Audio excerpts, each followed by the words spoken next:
बच्चों, अस्सलाम वालेकुम। क्या हाल चाल है आप सबके? ठीक ठाक हैं? उम्मीद है कि आप सब लोग जो है वो खैर वाफियत से होंगे और अपनी पढ़ाई के साथ बिल्कुल सिंसियर होंगे। ले बच्चों, आज का जो हमारा टॉपिक है वो है जी टाइप्स ऑफ मैट्रिसेस पार्ट 2। क्योंकि इससे पहले जो है हम आधी टाइप्स ऑफ मैट्रिसेस जो है वो कर चुके हैं, जिनमें rectangular, square, null matrix, row matrix, column matrix and the last one was transpose of a matrices. तो आज हमारी कुछ और चीजें यहाँ पर रहती हैं, जिनमें है symmetric matrix, skew symmetric matrix और फिर डायगोनल, स्केलर और आइडेंटिटी मैट्रिक्स। तो ये आज 5 टाइप्स हमने पढ़नी है। उसके साथ हाँ आज हम इंशाल्लाह एक्सरसाइज को भी देखेंगे, जो आपकी दूसरी एक्सरसाइज है इस चैप्टर की। और फिर एंड पे मैं आपसे एक इम्पॉर्टेंट बात भी करूंगा, तो लेक्चर को एंड तक सुनिएगा। तो आज हम देखते हैं कि हम अपने पार्ट 2 की तरफ चलते हैं। देखते हैं जी, आज हमारा पहला लेक्चर है। जो हमारी पहली टाइप है वो है सिमेट्रिक, और वो सिमेट्रिक मैट्रिक्स हमारा क्या होता है। तो बेटा जी, सबसे पहले हम यहाँ पे लिखते हैं जी सिमेट्रिक मैट्रिक्स। ले बच्चों, सिमेट्रिक मैट्रिक्स जो है बड़ा ही सिंपल और आसान मैट्रिक्स है। इसकी डेफिनेशन कोई लंबी चौड़ी नहीं है। वो कहते हैं जी कि अ मैट्रिक्स एक ऐसा मैट्रिक्स जिसका ट्रांसपोज लिया जाए और वही मैट्रिक्स आ जाए, यानी कि उस मैट्रिक्स में कुछ चेंजिंग ही ना है। यानी कि ट्रांसपोज का मतलब क्या था कि आपने नंबर ऑफ रोज और नंबर ऑफ कॉलम्स को चेंज कर देना है। इट मींस कि वो कह रहा है कि एक ऐसा मैट्रिक्स जिसकी नंबर ऑफ रोज और नंबर ऑफ कॉलम्स को चेंज करने से भी उसके ऊपर कोई फर्क ना पड़े, वो मैट्रिक्स आपका क्या होगा? सिमेट्रिक मैट्रिक्स होगा। तो हम इसकी एक एग्जांपल करते हैं। आपकी बुक में जो एग्जांपल है वो थोड़ी सी डिफिकल्ट है, हम यहाँ पर एक आसान एग्जांपल करते हैं। तो अपने बुक पे चाहे उसको लिख लें, अपने रजिस्टर से अपने बुक अपने हाथ में रखें। अगर रजिस्टर पे लिखना चाहते हैं तो रजिस्टर पे लिख लें, बुक पे वो एग्जांपल लिखना चाह रहे हैं तो बुक पे लिख लें। आइए हम वो एग्जांपल देखते हैं। फॉर एग्जांपल की अगर हम बात करें, यहाँ पर सपोज कर ले कि आपके पास एक मैट्रिक्स है ए और वो है जी 0 2 2 0। हम यहां पे लेते हैं जी ट्रांसपोज, लिखते हैं G taking transpose on both side. अब जरा अगर इसका हम ट्रांसपोज ले ले यहां से, तो बेटा ये ट्रांसपोज है, उसके बाद 0 2 2 0 ये भी ट्रांसपोज ले लिया। अब इसका टी तो वैसे ही रहेगा, लेकिन जब आप इसका ट्रांसपोज लेंगे तो इस रो को आप क्या बनाएंगे? कॉलम। और इस रो को आप क्या बनाएंगे? कॉलम। और बाकी रोज जो है, जो कॉलम है, वो अपने आप रोज बन जाएंगे। ठीक है। अब अगर आप गौर करें तो क्या इस मैट्रिक्स में और इस मैट्रिक्स में कोई चेंजिंग नजर आ रही है आपको? मेरे ख्याल से तो कोई चेंजिंग नहीं है यहाँ पर। तो इस वजह से इस मैट्रिक्स को हम क्या नाम देंगे? सिमेट्रिक मैट्रिक्स का, क्योंकि जब हमने उसका ट्रांसपोज लिया तो वही मैट्रिक्स हमारे पास आ गया। तो यहां पर लिखेंगे A transpose is equal to A, so matrix A is symmetric matrix. Hope so इसकी समझ लग गई होगी आपको। और कोशिश करें कि एग्जांपल कोई आसान इसी तरह की करें। बुक पे 3x3 की एग्जांपल लिखी हुई है, तो 3x3 भी कर सकते हैं हम, लेकिन उसको जरा बनाना अपने पास थोड़ा सा मुश्किल होता है बच्चों के लिए। इस वजह से कोशिश किया करें कि जब भी आप किसी चीज की, किसी मैट्रिक्स की एग्जांपल दें, तो उसको 2x2 पे रखें या उससे कम पे रखें, लेकिन ये तो आपने 2x2 पे ही रखना है। ठीक है, क्योंकि आपने यहाँ पर नंबर ऑफ रोज और कॉलम्स को चेंज करना है। अभी तक आगे हम जितना भी काम करेंगे वो हमेशा स्क्वायर मैट्रिक्स में ही हम करेंगे। अच्छा जी, तो नेक्स्ट मैट्रिक्स है जी आपका सिमेट्रिक मैट्रिक्स है जी। उसके बाद आ जाता है जी स्क्यू सिमेट्रिक मैट्रिक्स। कि आपका स्क्यू सिमेट्रिक मैट्रिक्स जो है वो क्या होता है? बेटा देखिए यहां से कि हम कहते हैं जी अ मैट्रिक्स विच हैज, अगर हम उसका ट्रांसपोज लें तो मैट्रिक्स तो वही आए, लेकिन बाहर क्या आ जाए? माइनस। सिर्फ एक माइनस का फर्क है। यहां पर भी बात वही है कि अगर हम ट्रांसपोज लें मैट्रिक्स वही आ जाएगा। यहां पर भी ट्रांसपोज लिया, मैट्रिक्स वही आया, लेकिन बाहर क्या आ गया? माइनस। अब ये कैसे पॉसिबल है कि जी बाहर माइनस कैसे आएगा? तो देखते हैं, इसको भी सॉल्व करते हैं। इसके लिए हम एग्जांपल तो यही लूंगा, सिर्फ इसको थोड़ा सा चेंज करूंगा। a इज इक्वल टू 0 -2 2 और 0। अब अगर हम इसका ट्रांसपोज ले लें तो 0 -2 2 0 ये ट्रांसपोज है जी इसका। अब इस रो को हम क्या बना देंगे? इस रो को हम बना देंगे जी कॉलम, और इस रो को हम बना देंगे कॉलम। ठीक है जी। तो अब अगर देखने में हम यहाँ पे देखें तो हमारा ये मैट्रिक्स और ये मैट्रिक्स जो है वो दोनों सेम नजर नहीं आ रहे अभी। ठीक है, लेकिन हमने इनको सेम तो करना है ना, हमने इनको सिमेट्रिक मैट्रिक्स क्यों सिमेट्रिक बनाना है। तो हम यहाँ से क्या करेंगे, हालांकि हमें यहाँ से माइनस कॉमन निकलता हुआ नजर नहीं आ रहा, लेकिन हम फिर भी यहाँ से माइनस कॉमन लेंगे, यानी कि जबरदस्ती यहाँ से माइनस कॉमन लेंगे। और जब आप जबरदस्ती माइनस कॉमन लेंगे, जीरोस पे तो कोई फर्क नहीं पड़ेगा, लेकिन जो नॉन जीरो वैल्यूज हैं उनके साइन चेंज हो जाएंगे, यानी कि जो प्लस का होगा वो माइनस का होगा और जो माइनस का था वो प्लस का हो जाएगा। तो इट मींस कि यहाँ पर हमारे पास मैट्रिक्स वही बन गया। अब अगर हम इसको देखें तो ये दोनों मैट्रिक्स जो हैं वो सेम हो चुके हैं। अगर ये दोनों मैट्रिक्स सेम हो चुके हैं तो इसका मतलब ये है कि हमारा जो A ट्रांसपोज है वो A के इक्वल तो आ गया, लेकिन उसके बाहर क्या आ गया, माइनस आ गया। तो कोशिश करें कि आप लोग सिंपल एग्जांपल ही लेकर चलें ताकि आप लोगों को किसी भी चीज की कोई प्रॉब्लम ना हो। तो बेटा जरा इसको मैं थोड़ा सा साइड पे हो रहा हूँ, इसको देख लें, इसको स्क्रीनशॉट ले लें, इसका नोट कर लें इसे, फिर हम आगे काम करते हैं। हाँ जी, कर लिया? नहीं जी, कर लिया होगा, आगे चलते हैं जी। हम इसको रेज करने लगा हूँ। इस एग्जाम्पल्स को लाजमी अपने रजिस्टर्स पर, अपनी कॉपीज पर या अपनी बुक्स पर ही लिख लीजिएगा। तो मेरा मशवरा वैसे आपको यही है कि आप अपनी बुक पे जहां डेफिनेशन लिखी हुई है वहां पर ही इन्हीं एग्जांपल्स को आप लिख लें। ले जी, नेक्स्ट मैट्रिक्स है आपका डायगोनल।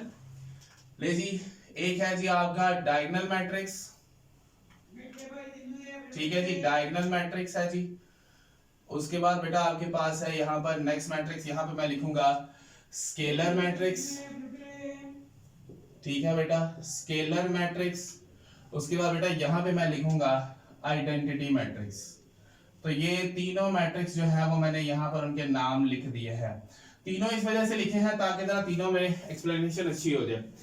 अच्छा बेटा, याद रखना है कि डायगोनल मैट्रिक्स के लिए चाहिए होता है स्क्वायर मैट्रिक्स। मैट्रिक्स का स्क्वायर होना जरूरी है, यानी कि एक ऐसा मैट्रिक्स जो है जिसके आपके एक ऐसा मैट्रिक्स जिसमें क्या होंगे, नंबर ऑफ रोज और नंबर ऑफ कॉलम्स एक दूसरे के इक्वल होंगे। स्केलर के लिए उस मैट्रिक्स का डायगोनल होना जरूरी होता है और आइडेंटिटी के लिए मैट्रिक्स का स्केलर होना जरूरी होता है।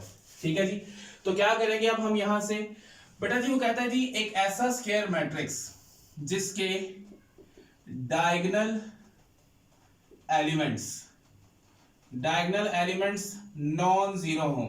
तो सवाल यहां पर आ जाता है कि डायगोनल एलिमेंट्स कौन से होते हैं, वो भी बताता हूं। और रिमेनिंग जो बचे, रिमेनिंग एलिमेंट्स जीरो, बाकी सारे एलिमेंट्स जीरो होने चाहिए। अच्छा एक चीज और, at least one diagonal element, कि कम से कम एक डायगोनल एलिमेंट नॉन जीरो होना चाहिए। अब डायगोनल होता क्या है, सपोज करें कि हम यहां पर एक एग्जांपल लेते हैं। एग्जांपल में हम कहते हैं जी एक है जी 0 -5 0 0, सॉरी ये 0 कर लें आप और यहां आप -5 करें। तो बेटा याद रखना है कि ये वाले जो मैट्रिक्स है ना आपके, ये वाले जो एलिमेंट्स है, इन एलिमेंट्स को कहा जाता है डायगोनल एलिमेंट्स। अगर इसी तरीके से हम 3x3 में चले जाएं तो वो कुछ इस तरह से होगा 2 0 0 0 3 0 0 0 0। अब यहां पर डायगोनल एलिमेंट्स ये वाले होंगे, ठीक है, और डायगोनल एलिमेंट्स होते भी सिर्फ स्क्वायर में ही है, स्क्वायर मैट्रिक्स में होते हैं। सो दैट्स व्हाई ये कहा गया कि डायगोनल एलिमेंट्स का स्क्वायर होना हमारे लिए बहुत जरूरी है। अच्छा आप देखें यहां से मैंने क्या कहा कि एटलीस्ट कम से कम एक डायगोनल एलिमेंट जो है वो नॉन जीरो होना चाहिए। तो यहां पर अगर हम देखें तो हमारे एक डायगोनल एलिमेंट जीरो है और बाकी क्या होने चाहिए, ये वाले बाकी जीरो होने चाहिए। उसके बाद यहां से अगर हम देखें तो हमारे दो डायगोनल एलिमेंट्स नॉन जीरो है। बेटा अगर मैं यहां पर भी जीरो कर दूं तब भी उससे फर्क नहीं पड़ेगा, वो डायगोनल ही रहेगा। वजह क्या है, क्योंकि एक एलिमेंट आपका यहां पर क्या है, अभी भी नॉन जीरो है। और मैंने क्या कहा, एटलीस्ट वन एलिमेंट, तो डायगोनल के अंदर अभी भी एक एलिमेंट जीरो नहीं है, ठीक है, एक एलिमेंट अभी नॉन जीरो है। तो जिसकी वजह से ये क्या होगा, हमारा डायगोनल मैट्रिक्स होगा। अगर मैं यहां पर जीरो कर देता फिर तो ये नल मैट्रिक्स हो जाता, क्यों, क्योंकि सारे जीरो हो गए। सो दैट्स व्हाई हमें कहीं ना कहीं जो है एक एलिमेंट आपका नॉन जीरो रखना पड़ेगा और बाकी सारे एलिमेंट डायगोनल के अलावा वो बाकी सारे क्या होंगे, जीरो हो जाएंगे। ठीक है जी, अब आ जाते हैं हम इधर स्केलर में। तो स्केलर के लिए वो कहता है डायगोनल होना जरूरी है। डायगोनल का मतलब वो कहता है जी एक ऐसा डायगोनल एलिमेंट, या सॉरी एक ऐसा डायगोनल मैट्रिक्स, एक ऐसा diagonal matrix in which all diagonal elements in which all diagonal elements are same, कि जिसमें तमाम diagonal elements क्या हो, सेम हो, and remaining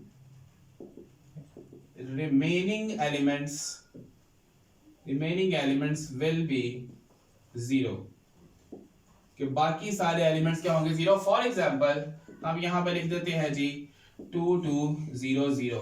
अब देखने को ये डायगोनल भी लग रहा है क्योंकि ये बाकी सारे नॉन जीरो हैं, बाकी सारे जीरो और ये डायगोनल नॉन जीरो है, लेकिन यहाँ पर ये दोनों अब क्या हो गया, सेम हो गया। डायगोनल में ये शर्त नहीं है कि दोनों सेम होना चाहिए, डायगोनल में सिर्फ एक शर्त ये है कि आपका डायगोनल एलिमेंट में एटलीस्ट वन जीरो होना चाहिए और बाकी सारे जीरो हों, ठीक है, एटलीस्ट वन नॉन जीरो होना चाहिए और बाकी सारे क्या हो जाए, जीरो हो जाए। यहां पर क्या है कि डायगोनल एलिमेंट्स आपके सेम होने चाहिए।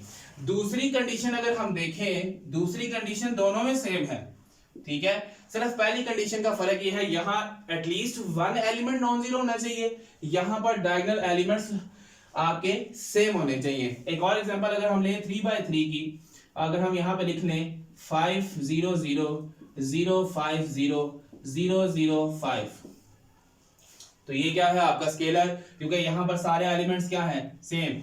बट अगर मैं यहां पर 2 कर दूं तो फिर ये क्या बन जाएगा, डायगोनल बन जाएगा, ठीक है, क्योंकि सारे एलिमेंट्स सेम नहीं होंगे और बाकी आपके जो डायगोनल एलिमेंट्स है वो वैसे भी नॉन जीरो और बाकी सारे क्या है, जीरो है, तो ये आपका डायगोनल बनेगा। लेकिन अगर सारे सेम हो जाते हैं तो इसका मतलब ये क्या है, आपका स्केलर मैट्रिक्स। ओके, अब आते हैं इधर, इसका स्केलर होना जरूरी है। अब स्केलर होने का मतलब डायगोनल एलिमेंट सेम हो, लेकिन इसमें एक शर्त ये है कि all diagonal elements should be one, कि सिर्फ और सिर्फ डायगोनल एलिमेंट्स में वन हो और जो रिमेनिंग एलिमेंट्स हैं वो आपके सब क्या हो, जीरो। इट मींस कि दूसरी कंडीशन सभी में क्या है, सेम है, सिर्फ फर्क क्या है, पहली कंडीशन का, यहाँ एटलीस्ट एक नॉन जीरो होना चाहिए, यहाँ पर डायगोनल एलिमेंट सारे सेम होने चाहिए। यहाँ डायगोनल एलिमेंट सेम तो होंगे क्योंकि स्केलर कह रहे हैं, लेकिन वो क्या होना चाहिए, वन। तो क्या एग्जांपल होगी इसकी, 1 0 0 1, अगेन 1 0 0 0 1 0 0 0 1। तो ये हमारे क्या है, डायगोनल एलिमेंट्स हैं और ये डायगोनल एलिमेंट्स सारे वन हैं, तो जिसकी वजह से इस मैट्रिक्स को आइडेंटिटी कहते हैं और आइडेंटिटी मैट्रिक्स का दूसरा नाम होता है यूनिट मैट्रिक्स। यूनिट होता है वन को हम यूनिट कहते हैं, जिसकी वजह से इस वन की वजह से इसको क्या कहा जाता है, यूनिट मैट्रिक्स का नाम दिया जाता है, ठीक है। तो जरा इसको देख लें एक दफा, स्क्रीनशॉट ले लें अगर लेना है तो, फिर हम अपनी एक्सरसाइज की तरफ आज चलते हैं जो हमारी 1.2 है। हाँ जी, हो गया होगा। अब हम चलते हैं हमारी अगली एक्सरसाइज पे, और वो एक्सरसाइज है जी हमारी एक्सरसाइज 1.2। तो 1.2 पे चलते हैं बेटा। नहीं जी, 1.2 पे आ गए हम अब। तो 1.2 पे बेटा मैं आपको एक क्वेश्चन नंबर 1, 2 और 3 जो है वो आपको एज अ होमवर्क दे रहा हूँ। आप लोगों ने करना क्या है कि उसमें यही लिखा हुआ पहले में कि बताइए जी रो, यूनिट, कॉलम मैट्रिसेस या नल मैट्रिक्स कौन सा है। डेफिनेशन आपने पढ़ी और उसके अकॉर्डिंग आपको पता चल जाएगा। फिर उसके बाद कहा हुआ बताइए जी आइडेंटिफाई करें मैट्रिसेस को, स्क्वायर, रेक्टेंगुलर, रो, कॉलम, आइडेंटिटी और नल मैट्रिक्स कौन सा है। उम्मीद है ये भी आपको पता चल जाएगा। और लास्ट जो अभी हमने 3 डेफिनेशंस पढ़ी वो कहते जी बताना है आपने कि डायगोनल कौन सा है, स्केलर कौन सा है और यूनिट मैट्रिक्स जो है वो आपका कौन सा है। तो क्वेश्चन नंबर 1, 2, 3 मैं आप लोगों के सपोर्ट कर रहा हूँ कि, लेकिन ये ऐसा ना कीजिएगा कि अगर मैं आपके सपोर्ट कर रहा हूँ तो आप लोग वो काम ना करें। मुझे उम्मीद है कि आप लोग मेरी बात को फॉलो करेंगे और इस काम को अच्छे तरीके से करेंगे। नहीं समझ में आएगा तो मुझसे पूछ लीजिएगा कमेंट सेक्शन के अंदर, मैं दोबारा रिपीट कर दूंगा, लेकिन करिएगा जरूर। हम करते हैं क्वेश्चन नंबर 4। लीजिए एक्सरसाइज 1.2 है, क्वेश्चन नंबर 4। क्वेश्चन नंबर 4 में हमने क्या करना है, कहते हैं जी आपने इसका लेना है ट्रांसपोज, बल्कि नेगेटिव ऑफ अ मैट्रिक्स लेना है। तो नेगेटिव ऑफ अ मैट्रिक्स में सिर्फ एक सिंपल सा काम आपने ये करना है, जब भी आपको कहे नेगेटिव ऑफ अ मैट्रिक्स तो आपने दोनों तरफ नेगेटिव से मल्टीप्लाई कर देना है। जैसे ही आप नेगेटिव से मल्टीप्लाई करेंगे ये नेगेटिव तो रहेगा, लेकिन ये प्लस माइनस माइनस जीरो पे कोई असर नहीं होगा, माइनस माइनस प्लस।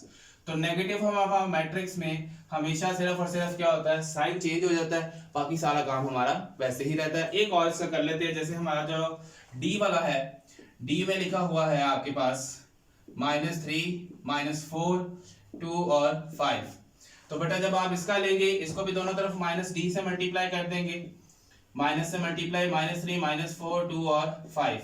तो बेटा जब माइनस से मल्टीप्लाई करेंगे तो मैंने कहा सारे साइन चेंज हो जाएंगे, ये दोनों माइनस के थे ये हो गए प्लस के, ये दोनों प्लस के थे ये दोनों आपके हो गए माइनस के। तो ये बेटा आपका आंसर आ गया। तो बाकी भी आपके हमेशा बाकी भी जो है वो आपके ऐसे ही हो जाएंगे। नेक्स्ट हमारा काम है क्वेश्चन नंबर 5 और उसमें आपने ट्रांसपोज लेना है। तो बेटा ट्रांसपोज तो मैंने आपको बार बार लेकर दिखा दिया है कि आप लोगों ने ट्रांसपोज कैसे लेना है। तो बेटा यहाँ पे आ जाएगा, ट्रांसपोज लेंगे taking transpose on both side. तो बेटा यहाँ आ जाएगा A का ट्रांसपोज इज इक्वल टू 0 1 2। तो बेटा यहाँ आ जाएगा, इसका जब ट्रांसपोज लेंगे तो हमने क्या कहा था, कॉलम रोज में और रोज कॉलम्स में। तो ये एक पूरा कॉलम बना हुआ है, ये क्या बन जाएगा आपका, ये रो बन जाएगी। तो बेटा ये आ जाएगा A transpose is equal to 0 1 और 2 और यही आपका आंसर है। ठीक है बच्चों, ट्रांसपोज हम बार बार ले रहे हैं, उससे कोई मसला नहीं होगा, वो हमें पता चलता रहेगा। उसके बाद हम एक C वाला करते हैं, जो हमारा C है और वो क्या है, C है जी हमारा, C है 1 2 3, फिर है जी 2 -1 0। तो अब हमने लेना है इसका ट्रांसपोज। तो बेटा यही लाइन आपने यहां पर लिखनी है, ठीक है, इसी लाइन को यहां लिखना है आपने और लिखना है जी C का ट्रांसपोज 1 2 3 2 -1 0। तो बेटा जब आप इसका ट्रांसपोज लेंगे, ये ट्रांसपोज तो वैसे ही रहेगा, तो ये रो है ये किस में कन्वर्ट हो गई, कॉलम में, ये रो किस में कन्वर्ट हुई, कॉलम में, और ये रो किस में कन्वर्ट हुई, कॉलम में। तो बेटा ये आपका आंसर आ जाएगा। तो इसी तरीके से आपने बाकियों को भी रोज और कॉलम्स में कन्वर्ट कर लेना। ठीक है जी, तो आज के लिए हम इतना ही काम करेंगे। इसका एक क्वेश्चन रह गया, वो इंशाल्लाह हम अगले एक्सरसाइज में, अगले लेक्चर में कर लेंगे। तो उम्मीद है कि आप लोगों को ये सारी बातें जो है वो आज की समझ आई होंगी। तो बेटा मैं बार बार आपको ये बात कर रहा हूँ कि अपने रजिस्टर्स जो है वो लाजमी बनाइएगा, क्योंकि रजिस्टर्स के बगैर गुजारा नहीं होगा। अच्छा बेटा, आज कुछ मुझे कमेंट्स आए थे, मैंने आपके लेक्चर से शुरू में कहा था कि मैंने आपसे कुछ बातें करनी है। तो आज कुछ कमेंट्स आए हुए थे कि सर हमें ये वाला टॉपिक समझा दें या ये वाला टॉपिक समझा दें, और कुछ कह रहे थे कि सर हमने फिजिक्स के भी लेक्चर अपलोड करें। तो बेटा इंशाल्लाह आपकी सारी बातें इंशाल्लाह मैं मानूंगा, और कल संडे वाले दिन आपके ऑन डिमांड जितने भी आप लोगों ने कहे हैं, जिन्होंने कहा फिजिक्स के लेक्चर्स भी अपलोड करें, वो भी कर देंगे। उसके बाद एक बच्ची ने मुझे मैसेज किया कि सर 6.3 करवा दें, तो वो भी करवा देंगे। एक लड़का है, उसने मुझे कमेंट सेक्शन में मैसेज किया, कमेंट किया उसमें कि सर 7 चैप्टर को रिपीट कर दे या 7 चैप्टर करवा दे। तो इंशाल्लाह बेटा कल आपके ऑन डिमांड की एक लिस्ट में बनाऊंगा, और उस लिस्ट के अंदर जो जो आपने डिमांड की है वो इंशाल्लाह सारे लेक्चर्स जो हैं वो आपको कल मिल जाएंगे। तो अपना बहुत ख्याल रखिएगा, अपनी पढ़ाई पर फोकस करिएगा और अपने रजिस्टर्स भी बनाते रहिएगा। सो बेटा make sure you like share and subscribe so that you get notifications. और बेटा वो बच्चे जो सिर्फ वीडियो देखते हैं और सब्सक्राइब नहीं करते, तो मेरी उन सबसे एक छोटी सी दरख्वास्त है, रिक्वेस्ट है कि बेटा अगर आप वीडियो देख रहे हैं तो उसको सब्सक्राइब भी करें। अपना बहुत सारा ख्याल रखिएगा। अल्लाह हाफिज़।